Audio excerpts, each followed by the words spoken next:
Boker Tov. Après quelques cours concernant la notion du vêtement et son lien avec le Shabbat, nous reprenons ce matin notre étude du psaume du vendredi et notamment des quelques mots sur lesquels d'ailleurs nous avions déjà développé quelques idées également.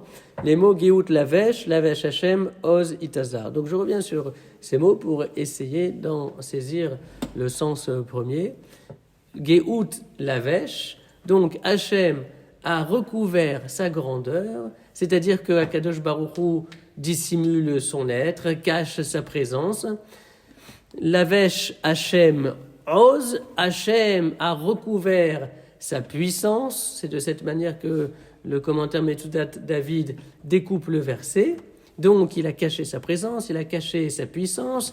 Et la suite c'est Hitazar, il s'en ceint. C'est-à-dire qu'à un moment, à n'importe lequel d'ailleurs, selon des critères complètement mystérieux et inaccessibles pour nous, Hitazar, il va se ceindre, c'est-à-dire il va montrer, démontrer, manifester sa puissance aux yeux de l'humanité. Or, précisément, qu'est-ce que l'histoire de l'humanité ? Qu'est-ce que l'histoire du monde ? En fait, l'histoire, ce sont des temps marqués par la dissimulation de Akadosh Baruch Hu, des temps où le Créateur se cache, et aussi des temps où, de son espace mystérieux, Dieu surgit et peut se manifester.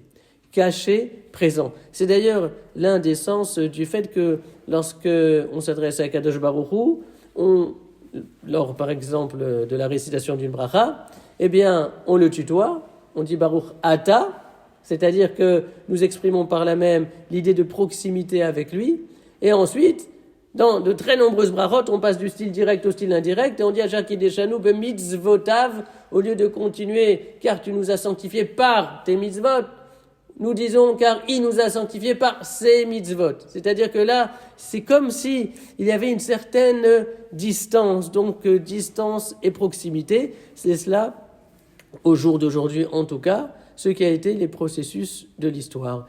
Et il y a également le commentaire de Rabbi Avraham Ibn Ezra à mentionner, parce que selon Rabbi Avraham Ibn Ezra, le terme « Oz » est mis en facteur pour la proposition « Lavesh Hashem » et d'autre part pour Itazar. C'est-à-dire que, on traduit le verset alors, Geout Lavesh Hashem a recouvert sa grandeur, Lavesh Hashem, et cette grandeur dissimulée a été dissimulée deux fois. On avait déjà évoqué cette idée de double dimension.